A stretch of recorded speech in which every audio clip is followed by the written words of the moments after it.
മത്സ്യമാണി madam, ചൂട് സഹിക്കാൻ വയ്യാത്ത അവസ്ഥയാണ്. പുറത്തോട്ടിറങ്ങി നിൽക്കാൻ വയ്യ. നമ്മൾ തന്നെ ഈ ഓഫീസിനകത്ത് AC എന്നുള്ള സാധനം ഉള്ളതുകൊണ്ടാണ് നിൽക്കുന്നത്. പുറത്തോട്ട് ഇറങ്ങിക്കഴിഞ്ഞാൽ നമ്മളിപ്പോൾ വെട്ടി വേർക്കും. ഈ ഒരു അവസ്ഥ പകല് മാത്രമല്ല രാത്രിയൊക്കെ അതിഭീകരമാണ്. വീടുകളിൽ ഈ AC ഒക്കെ ഇല്ലാത്തവർക്ക് 2 ഫാൻ വെച്ചാൽ പോലും ഉറങ്ങാൻ പറ്റാത്ത അവസ്ഥയാണ്. ഇതിനിടയിൽ ഇൻവെർട്ടറും കൂടെ ഇല്ലാത്തവരാണെങ്കിൽ കറണ്ട് കട്ട് വരുമ്പോൾ നല്ല രീതിയിൽ ബുദ്ധിമുട്ടും. കഴിഞ്ഞ കുറച്ച് ദിവസമായിട്ട് കേരളം ഈ ബുദ്ധിമുട്ടിലൂടെയാണ് കടന്നു പോകുന്നത്. സാധാരണക്കാരായ വീടുകളിലൊന്നും ഇൻവെർട്ടർ സൗകര്യമൊന്നും ഉണ്ടാവില്ല, ജനറേറ്റർ വയ്ക്കാനും പറ്റില്ല. അപ്പോൾ അവിടെയൊക്കെ അപ്രതീക്ഷിതമായി പവർ കട്ട്, അത് മുന്നറിയിപ്പില്ലാതെ വരുമ്പോൾ രാത്രി വീട്ടിൽ കുഞ്ഞുങ്ങളടക്കമുള്ള വീടുകളുടെ അവസ്ഥ ഭയങ്കര പരിതാപകരമാണ്. എന്ത് തോന്നുന്നു? കാരണം ആളുകൾ നിരത്തിലിറങ്ങി തുടങ്ങി പ്രതിഷേധിക്കാൻ വേണ്ടി. എന്തോ അതെ, ഞാനത് കണ്ടിരുന്നു. ആൾക്കാർ തീപന്തം കൊളുത്തി ഇന്നലെ ആലുവയിലൊക്കെ അതെ സ്ത്രീകളും കുട്ടികളും ഒക്കെ പ്രതിഷേധത്തിൽ പങ്കെടുക്കുകയും, കാരണം മനുഷ്യർക്ക് മുതിർന്നവർക്ക് ഉറങ്ങാൻ ഒക്കുന്നില്ല. സത്യം. അപ്പം പിന്നെ കൊച്ചുകുട്ടികളും സ്ത്രീകളും ഒക്കെ ആണെങ്കിൽ കൊച്ചു കുഞ്ഞുങ്ങളുടെ കാര്യമാണ് ഏറ്റവും പരിതാപകരം. ഇത്രയും ചൂട് ആദ്യമായിട്ടാണ് കേരളത്തിൽ ഉഷ്ണതരംഗം പ്രഖ്യാപിച്ച 2 ജില്ലകളിൽ. അത് മാത്രമല്ല, റെഡ് അലേർട്ട്, യെല്ലോ അലേർട്ട്. എന്നാൽ ഈ റെഡ് അലേർട്ട്, യെല്ലോ അലേർട്ട് ഒന്നും വേണ്ട പ്രഖ്യാപിക്കുമ്പോൾ അതിന് പ്രതിവിധിയായിട്ട് എന്ത് ചെയ്യണമെന്നുള്ളത് ആരും പറയുന്നതില്ല. തീർച്ചയായും അതിനെപ്പറ്റി നമ്മൾ അതിൽ വലിയ തീരെ അൺഎഡ്യൂക്കേറ്റഡ് ആണെന്ന് തോന്നുന്നു ഈ വിഷയത്തിൽ. അതെ, കാരണം ഇത് ചൂട് താപം കൂടുമ്പം അതിന് വേണ്ടി യെല്ലോ അലേർട്ട് എന്ന് പറഞ്ഞാൽ എന്താണ്? ഇപ്പം നമുക്ക് ഫ്ലഡ് വരുമ്പോൾ അറിയാം, വെള്ളപ്പൊക്കം വരുമ്പോൾ അറിയാം, red alert, yellow alert, blue alert, അതിൻ്റെയൊക്കെ നമുക്കറിയാം.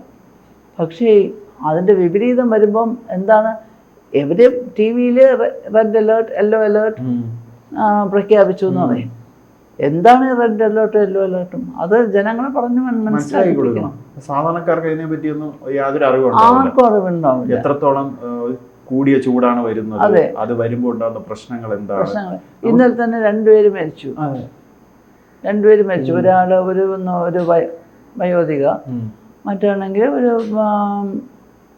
നല്ല ഒരു ആരോഗ്യമുള്ള ഒരു വ്യക്തി കിണർ കുഴിച്ചുകൊണ്ടിരിക്കുന്നത്. അപ്പം അങ്ങനെയും സംഭവിക്കുന്നുണ്ട് കേരളത്തിലാണ്. മേഡം ഈ പറഞ്ഞതുപോലെ കറണ്ട് വലിയ രീതിയിൽ ഉപയോഗം നടക്കുന്നുണ്ട്, ശരിയാണ്. ഇന്നലത്തെ ഒരു കണക്കനുസരിച്ച് ഏകദേശം 113.31 കോടി യൂണിറ്റാണ് വൈദ്യുതിയാണ് കേരളത്തിൽ ഉപയോഗിച്ചതെന്നാണ് വൈദ്യുതി മന്ത്രിയൊക്കെ പറയുന്നത്. ജനങ്ങൾ വൈദ്യുതി ഉപയോഗം നിയന്ത്രിക്കണം, ജനങ്ങൾ വീടുകളിൽ വൈദ്യുതി ഒരുപാട് ഉപയോഗിക്കരുത്, ഇങ്ങനെയൊക്കെ വൈദ്യുതി മന്ത്രി പറയുന്നുണ്ട്. അതുപോലെ തന്നെ നമ്മൾ ഈ പറഞ്ഞതുപോലെ ഈ KSEBിയുടെ ഭാഗത്തുള്ള മിസ്റ്റേക്ക് കൊണ്ടല്ല ഈ പവർ കട്ട് സംഭവിക്കുന്നത്. അമിതമായിട്ട് ലോഡ് കയറുന്ന സമയത്ത് 700ഓളം ട്രാൻസ്ഫോമറുകൾ കംപ്ലൈൻറ്റ് വന്നിട്ടുണ്ട്.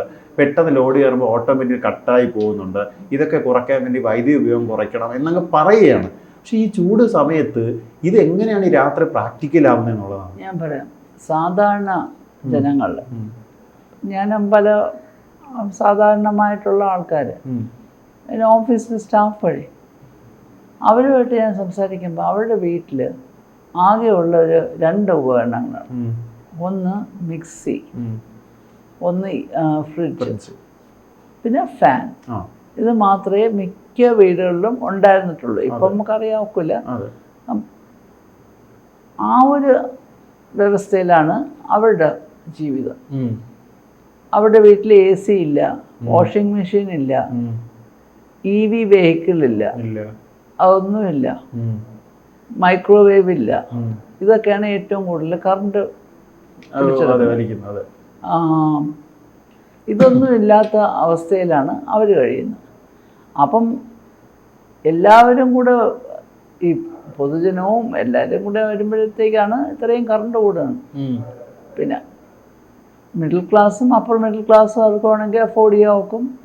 അവർ AC രാപ്പകലിട്ടേക്കും. കാരണം ഇപ്പം 3-4 ഫാൻ ഇട്ടിട്ട് വിയർത്ത് ഒഴുകിയാണ്. ഫാനിന്റെ കീഴിൽ ഇരുന്നിട്ടും വിയർക്കുന്നുണ്ട്. ഇതിപ്പം മറ്റൊരു ഇതിനിപ്പോൾ പോം വഴി എന്ന് പറഞ്ഞാൽ ജനം കണ്ടെത്തിയൊരു വഴിയായിരുന്നു സോളാർ. അതായത് കഴിഞ്ഞ കാലങ്ങളൊക്കെ കേരളത്തിലെ വൈദ്യുതി ഉപയോഗം കൂടുന്നുണ്ട്, അതിനനുസരിച്ച് വൈദ്യുതിയുടെ ചാർജും കൂടുന്നുണ്ട്. അപ്പൊ ഇതിന് ഇത്രയും കാശ് കൊടുക്കുന്നതിനേക്കാൾ നല്ലൊരു സോളാർ വാങ്ങിച്ച് വീട്ടിൽ. അത് പിണറായി ആദ്യത്തെ സർക്കാർ വന്നപ്പം പിണറായി തന്നെ പറഞ്ഞിട്ടുണ്ടായിരുന്നു, എല്ലായിടവും സോളാർ അതെ വൽക്കരിക്കുന്നു. അത് തുടങ്ങുന്നത് സെക്രട്ടേറിയറ്റിൻ്റെയും ഗവൺമെൻറ് ഓഫീസുകളിലായിരിക്കും. എവിടെ തുടങ്ങി? എവിടെയും തുടങ്ങിയിട്ടില്ല. അപ്പോൾ ആ സമയം മുതലേ തുടങ്ങിയിരുന്നെങ്കിൽ ഇപ്പം അതിനൊരു പരിഹാരമായിരുന്നു. ഇപ്പം അത് പ്രധാനമന്ത്രിയുടെ അവിടെ നിന്ന് അവരാദ്യം ടോട്ടലി ഫ്രീ ആയിട്ടാണ് കൊടുത്തത്, ഇത് പാനലും എല്ലാം ആയിട്ട്. പിന്നെ അവിടെ എനിക്ക് തോന്നുന്നു മന്ത്രിസഭ എങ്ങാണ്ട് ഒബ്ജക്റ്റ് ചെയ്തിട്ട് 60% ആക്കി. അപ്പോൾ 60% സബ്സിഡി, ബാക്കി എമൗണ്ട് നമുക്ക് അവൈൽ ചെയ്യാം. EMI ഫെസിലിറ്റി യൂസ് ചെയ്തിട്ട് ആ സൗകര്യം വെച്ചിട്ട് നമുക്ക് ഇത് ചെയ്ത് എത്രയും പെട്ടെന്ന് നമുക്ക് സോളാറിലോട്ട് പോവാം. സോളാറിലോട്ട് പോകുമ്പോൾ ഉള്ള ഗുണമെന്ന് പറഞ്ഞാൽ ഇലക്ട്രിസിറ്റി ബോർഡ് നമുക്ക് ആശ്രയിക്കേണ്ടി വരില്ല. ഇപ്പം സാധാരണ ഒരു വീട്ടിന് 3 kV മതി, ധാരാളം മതി. ഈ ഇത് ഓൺ ഗ്രിഡ് എന്ന് പറയുന്ന സംവിധാനമാണ്. അതിനാണ് നമ്മൾ ഇലക്ട്രിസിറ്റി ബോർഡിൻ്റെ സഹായം ആവശ്യം. അതാണ് പ്രധാനമന്ത്രിയുടെ ഇതിലും പറഞ്ഞിട്ടുള്ളത്, ഓൺ ഗ്രിഡ് കണക്ഷൻ വേണം, ആ വീടുകൾക്ക് കണക്ഷൻ വേണം. ഇതാകുമ്പോൾ ഉള്ളൊരു ഗുണമെന്ന് പറഞ്ഞാൽ ഇപ്പം വീടുകളിൽ നമ്മൾ ഉപയോഗിക്കുന്ന കറണ്ട് നമ്മൾ ജനറേറ്റ് ചെയ്ത് സോളാർ പാനൽ വെച്ച് ജനറേറ്റ് ചെയ്ത് ഉപയോഗിക്കുന്ന കറണ്ട് നമ്മൾ അത്രയും യൂണിറ്റ് നമ്മൾ യൂസ് ചെയ്യുന്നില്ല ഒരു ദിവസം. അപ്പം ഇത് നമ്മൾ സ്റ്റോർ ചെയ്യുന്നതുമില്ല. ഇത് തിരിച്ചങ്ങ് ബോർഡിലോട്ട് പോവുകയാണ്. നമ്മൾ ഉപയോഗിക്കാത്ത എക്സസ് ഇത് ബോർഡിലോട്ട് പോയിട്ട് പിറ്റേ ദിവസവും രാവിലെ ആകുമ്പോൾ സൂര്യൻ ഉദിക്കുമ്പോൾ സൂര്യനവിടെ കത്തി ജ്വലിച്ച് നിൽക്കുകയാണ്. പുള്ളി മാക്സിമം ഗ്ലെയറാണ് ഇങ്ങോട്ട് വയ്ക്കുന്നത്, കേരളത്തിനുണ്ട് മണ്ടയിലോട്ട് വിടുന്നത്. അപ്പം കേരളത്തിനോട് ഇത് വീണ്ടും അതേ ഇലക്ട്രിസിറ്റി ജനറേറ്റഡ് ആണ്. ഈ ഇലക്ട്രിസിറ്റി വീണ്ടും ബോർഡിലോട്ട് പോവുകയാണ് എക്സസ്. ആ ഒരു വ്യവസ്ഥയാകുമ്പോൾ ആ ഒരു വ്യവസ്ഥയിലാണ് കൊണ്ടുവരേണ്ടത്. ശരിക്കും പറഞ്ഞാൽ ഒരു വോട്ട് ഫുട്ടിങ് വ്യവസ്ഥയിൽ ഇത് പ്രായോഗികമാക്കണം. അതെ, ഞാൻ മാഡത്തിന് അതാണ് പറയാൻ വേണ്ടിയിരുന്നത്. അതായത് നമ്മുടെ നാട്ടിൽ വൈദ്യുതി ഉപയോഗം നാൾക്ക് നാൾ വർദ്ധിച്ചുകൊണ്ടിരിക്കുകയാണ്. അപ്പോൾ ഈ വൈദ്യുതിക്ക് കണ്ടെത്താനുള്ള ഒരു ആൾട്ടർനേറ്റീവ് മാർഗം നമ്മുടെ സർക്കാർ ഇതുവരെ അതിനുവേണ്ടി ഒരു ഇനിഷ്യേറ്റീവ് എടുക്കുന്നില്ല. കാരണം കൂടുതലും ജലവൈദ്യുത പദ്ധതികളെ ആശ്രയിച്ചിട്ടാണ് നമ്മുടെ ഇവിടുത്തെ വൈദ്യുതി നമ്മുടെ നിർമ്മാണം നടക്കുന്നത്. ഒന്നെങ്കിൽ കൂടുതൽ ഡാമുകൾ നിർമ്മിക്കണം, അല്ലെങ്കിൽ മറ്റു മാർഗങ്ങളിൽ വൈദ്യുതി. അതൊക്കെ എക്സ്പെൻസീവ് ആണ്, ടൈം കൺസ്യൂമിംഗ്. അതെ, ഈ ഏറ്റവും എളുപ്പമുള്ളതെന്ന് വെച്ചാൽ ഇപ്പൊ ഈ സോളാർ, ടാറ്റ സോളാർ ഉണ്ട്, അദാനിയിലുണ്ട്, പിന്നെ ഒരുപാട് കമ്പനികളുണ്ട്. അതിൽ ടാറ്റയും അദാനിയുമാണ് മുന്നിൽ നിൽക്കുന്നത്. എവിടെ സോളാർ പാനൽസ് തന്നെ നമുക്ക് ഇവിടെ ഗവൺമെന്റിന് വേണമെങ്കിലും ഒരു സബ്സിഡൈസ് റേറ്റിൽ വാങ്ങിക്കാം. പക്ഷേ ഇടയ്ക്ക് ഈ സോളാറുകളെ തന്നെ സോളാർ വൈദ്യുതി ഉപയോഗിക്കുന്നവർക്ക് അമിത ചാർജ് ഈടാക്കാനുള്ള നടപടിയൊക്കെ ഇടയ്ക്ക് വന്നെങ്കിൽ പിന്നെ ജനങ്ങളുടെ അത് റെഗുലേറ്ററി ബോർഡിന്റെ. അതെ, ഇനിയിപ്പം ഈ പറഞ്ഞത് ജനങ്ങൾക്ക് ഒരു പേടി ഇപ്പൊ അന്നും അല്ല, അതിന് വേറൊരു ഇതുണ്ട്. ഈ സോളാർ 2 രീതിയിലുണ്ട്, ഓഫ് ഗ്രിഡും ഓൺ ഗ്രിഡും. ഈ ഓൺ ഗ്രിഡാണ് സോളാർ നമ്മുടെ KSEBയുടെ സപ്പോർട്ട് വേണ്ട. ഓഫ് ഗ്രിഡ് ആണെങ്കിൽ സപ്പോർട്ട് ആവശ്യം വരുന്നില്ല. അപ്പോൾ എനിക്ക് എൻ്റെ വീട്ടിൽ എനിക്ക് ഇഷ്ടമായ പോലെ ജനറേറ്റ് ചെയ്യാം. അത് നമ്മൾ ആ പാനൽ വെച്ചിരിക്കുന്ന ഇതനുസരിച്ചിരിക്കും. നമ്മൾ എത്ര കിലോ വാട്ടിൻ്റാണ് ഇത് വെച്ചിരിക്കുന്നത്, ബാക്കി സ്റ്റോർ ചെയ്യാം. ആ സ്റ്റോർ ചെയ്യുന്നത് എനിക്ക് വേണമെങ്കിൽ അടുത്ത വീട്ടിലത്തേക്ക് കൊടുക്കാം. ശരി, എനിക്ക് വേണമെങ്കിൽ അത് ഇപ്പോൾ നമ്മുടെ വീട്ടിൽ പച്ചക്കറിയാണ് നടന്നത്, പച്ചക്കറി നടന്ന് നമ്മുടെ വീട്ടിലെ ആവശ്യത്തിന് ശേഷം ബാക്കി വരുന്നു, നമ്മുടെ അടുത്ത വീട്ടിൽ ഡിസ്ട്രിബ്യൂട്ട് ചെയ്യില്ലേ? അതേമാതിരി ഇതിലും നമുക്ക് ചെയ്യാൻ പറ്റും. ഇപ്പൊ എൻ്റെ വീട്ടിൽ തന്നെ ഇപ്പം നമ്മുടെ കാർ ഷെഡ് ഉണ്ട്. കാർ ഷെഡ് ഒരു പ്രത്യേക ബിൽഡിംഗ് ആണ്. അപ്പം ആ ബിൽഡിങ്ങിലോട്ട് കറണ്ട് സപ്ലൈ ഇല്ല, എനിക്കിത് അങ്ങ് എടുത്ത് കൊടുക്കാം.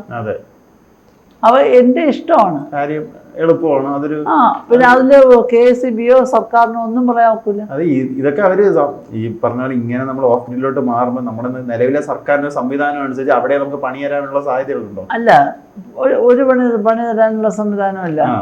കാരണം ഓൺ ഗ്രിഡിൽ മാത്രമേ അവർക്ക് അവിടെ എന്തും ചെയ്യാൻ ഒക്കുള്ളൂ. ഓഫ് ഗ്രിഡ് ആണെങ്കിൽ എൻ്റെ ഇഷ്ടമാണ്. ആർക്ക് കൊടുക്കണം, എനിക്കൊരു കിണറുണ്ട്. ആ കിണറിന് ഞാനൊരു മോട്ടർ വെച്ചു. ആ മോട്ടർ ഞാൻ പ്രവർത്തിക്കുന്നത് ഓഫ് ഗ്രിഡ് സോളാർ വെച്ച്. പിന്നെ എങ്ങനെയാ, എന്നിട്ട് എൻ്റെ വീട്ടിലെ വെള്ളത്തിനെല്ലാം ഞാൻ ആ കിണറിൽ നിന്നാണ് എടുക്കുന്നത്. എങ്ങനെ എവർക്കൊന്ന് വാട്ടർ അതോറിറ്റിക്ക് വരാക്കും? വാട്ടർ അതോറിറ്റിക്ക് വരാക്കില്ല. ഇതാണ് മാർഗം ഇപ്പൊ നിലവില്. അതുകൊണ്ട് ഒരിടയ്ക്ക് ഒരു ഇത് കേട്ടിരുന്നു, കിണറുള്ള വീടുകൾക്ക് ടാക്സ്, കിണറുള്ളതിനും ടാക്സ്, കിണറുള്ളതിന് ടാക്സ്. ആ, അങ്ങനെ എന്തോ ഇങ്ങനെ ഒരു ശ്രുതി കണക്ക് കേട്ട് അത് കെട്ടടങ്ങി. പക്ഷെ അത് ഈ ഗവൺമെന്റ് എന്ന് പറഞ്ഞാൽ മനുഷ്യന് ചൂഷണം ചെയ്യുക, മാക്സിമം ചൂഷണം ചെയ്യുക. ഇതിന് പകരം അവർക്ക് ഏറ്റവും എളുപ്പമായിട്ടുള്ളത് KSEBയിലുള്ള പാർട്ടി പോസ്റ്റുകൾ അത്രയും എടുത്ത് കളയുക, ചെലവ് ലാഭിക്കുക. കാരണം മുമ്പ് ഇത്രയും ചൂടുണ്ടായിട്ടില്ല. ഇതാ ഇപ്പം 3 മരം വെട്ടാൻ പോയെടുത്ത് 100-200 മരങ്ങളല്ലേ വെട്ടിയത്. അപ്പൊ പിന്നെ അങ്ങനെ ഈ മരം നശീകരിക്കുന്നതുകൊണ്ടാണ് ഇത്രയും ചൂട് വരുന്നത്.